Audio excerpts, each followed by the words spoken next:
यहां झूठा कौन है? सत्य के नाम पर असत्य। भाग 9। सत्य। अगर सच में सत्य है तो उसे बार बार कहानी बदलने की जरूरत क्यों पड़ती है? आज हम 3 कहानियां सुनते हैं। सवाल सिर्फ इतना है कि इनमें से झूठी कौन सी है। स्पॉइलर अलर्ट, उत्तर है तीनों। आइए एक एक करके देखते हैं। श्री कल्की तीर्थधाम प्रेरणापीठ कृष्ण भगवान સ્થાપિત જગ્યા છે। માતાજી જ્યારે વિષ્ણુ ભગવાન જોડે જાય છે અને કહે છે મારે તમારી જોડે લગ્ન કરવા છે, પણ ભગવાન એવું કહે છે કે અત્યારે નહીં, પણ હું 10મો અવતાર લઈશ ત્યારે તમારી જોડે લગ્ન કરીશ। તો એ સ્થાન કયું હોય છે?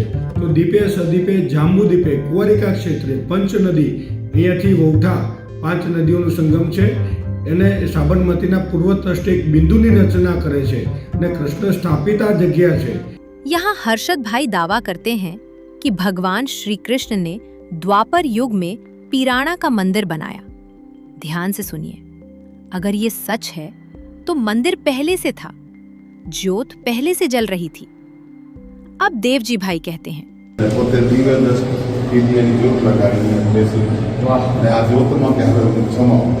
अच्छा, હવે તમે જ્યારે પણ મને જરૂર પડે ત્યારે જોત યાદ કરશો એટલે હું આવીશ।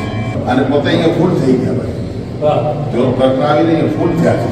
આ મેન આપણો ઇતિહાસ છે। अब देवजी भाई कहते हैं कि इमाम शाह ने वहां ज्योत प्रज्वलित की।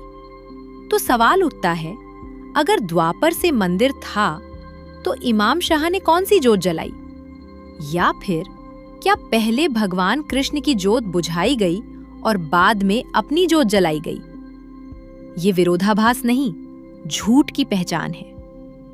अब जनार्दन महाराज। पांडवों ने बहुत सोच विचार के बाद मत्स्य देश को अज्ञातवास के लिए चुना कि वहां का राजा विराट शक्तिशाली भी था और पांडवों का शत्रु भी नहीं था। तो वे वहां पहुंच गए और नगर के बाहर स्मशान में उगे एक पेड़ को अपने अस्त्र और शस्त्र सौंपने के उपरांत वो एक एक करके राजा विराट के यहां नौकर हो गए। रामायण के अनुसार पांडव मत्स्य देश में अज्ञातवास बिताते हैं। राजस्थान का अलवर शहर के आसपास मत्स्य देश आता है। पर जनार्दन महाराज देखिए, क्या झूठ परोस रहे हैं। 12 वर्षों तक जो तप किया, 12 साल का वनवास, अब अज्ञातवास में इन सब लोगों को जाना था। और बोले शस्त्र अस्त्र यहाँ पेड़ पर रखो, और बोले भगवान हमारी सुरक्षा करना।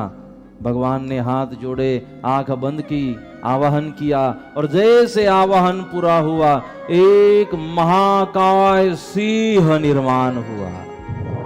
मूल महाभारत में सिंह की ऐसी कोई कथा है ही नहीं, बिल्कुल नहीं। जिसकी इतनी बड़ी जीभ थी, जीभा जो जमीन को छू रही थी, बड़ा एक सिंह वहां पर उत्पन्न किया। और भगवान ने कहा देखो, इसके भय से यहाँ कोई आएगा नहीं, जल्दी आपकी सुरक्षा भी होगी और शस्त्र अस्त्रों के भी यहाँ सुरक्षा होगी, और इसके भय से यहाँ कोई आएगा नहीं, हिम्मत जल्दी करेगा नहीं। तो मायावी सिंह कहने लगा भगवान मैं तो मायावी हूं, जन्म होता तो मृत्यु हो जाती, लेकिन मैं मायावी हूं, मेरा उद्धार कब? तब भगवान कहते हैं कि आपका उद्धार एक संत के दर्शन से होगा। और हे सिंह, इस भूमि से हटना मत जब तक वो संत नहीं आते। इस भूमि की रक्षा करना। कलियुग में मुझे अपना एक धाम यहां बनाना है, इसलिए इस भूमि से हटना मत, इसे बनाए रखना, किसी का कब्जा न होने पाए।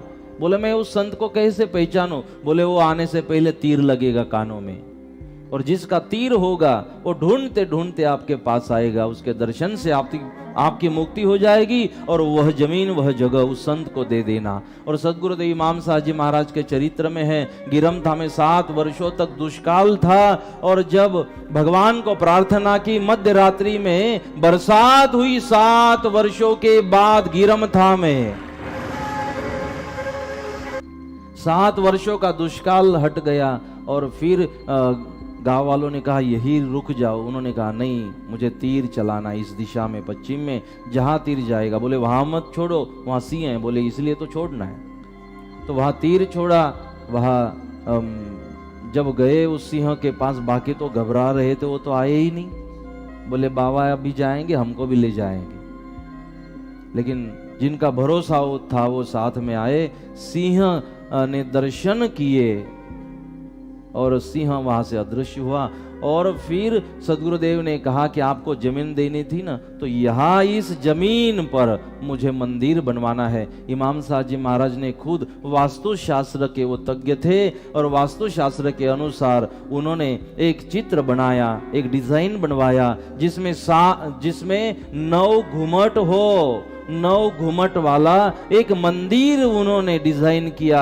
और मजूरों के द्वारा उस 9 घुमट वाला मंदिर बनवाया। जब पूछा गया 9 घुमट की जरूरत क्या है, उन्होंने कहा ये मंदिर साधारण नहीं, ये भूमि कुंवारी है, किसी के अधिकार की नहीं। सिंह के कारण यहाँ कोई अधिकार बता नहीं पाया, तो ये भूमि कुंवारी है, कुंवारी भूमि पर ही मुझे मंदिर बंधवाना था। बोले क्यों? बोले ये मंदिर कुंवारी माता का ही यहां बन रहा है, इसलिए भूमि कुंवारी चाहिए थी। ये धरत्री माता का मंदिर हम बनवा रहे हैं, जिसके ऊपर 9 घुमट मतलब 9 खंड पृथ्वी का प्रतीक स्वरूप मंदिर यहां हमें बनाना है।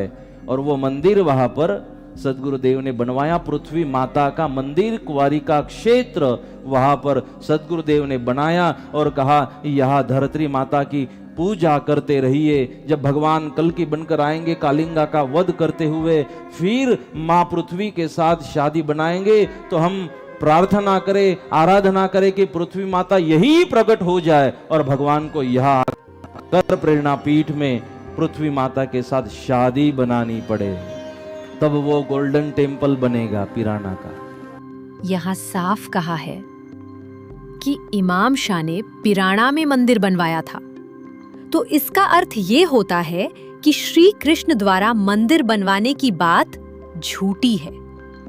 अब आगे देखते हैं मंदिर निर्माण की बातें। देखिए संरचना को, ऊपर गुंबद है, हिंदू मंदिर का शिखर नहीं। अगर इमाम शाह वास्तव में वास्तुशास्त्र के ज्ञाता होते तो उन्हें यह भी पता होता कि दक्षिण मुखी मंदिर का सामान्य रूप से अशुभ, अमंगल माने जाते हैं। सरल शब्दों में पनौती का प्रतीक। पर इमाम शाह ने पीराना का तथाकथित मंदिर दक्षिण मुखी बनवाया है, जिससे पता चलता है कि न तो इमाम शाह वास्तुशास्त्र के तज्ञ थे और न ही वो ढांचा हिंदू मंदिर है। वो वास्तव में एक दरगाह है, जिसे इन दिनों बाह्य हिंदू रूप दिया गया है। और याद रखिए, अब इसके बाद दक्षिण मुखी मंदिर को सही ठहराने की कोशिश शुरू होगी। नई नई कहानियां आएंगी, नए तर्क गढ़े जाएंगे। इस बार फिर शिकार मत बनना। अब तक हमने 3 कहानियां सुनी और सच तीनों झूठ। अब एक और झूठ का पर्दाफाश। यहां 2 बातें नोट कीजिए। पहली बात, पांडवों ने अज्ञातवास के लिए जो स्थान चुना वहां सुरक्षा के लिए सिंह था, और वहीं इमाम शाह ने मंदिर बनवाया।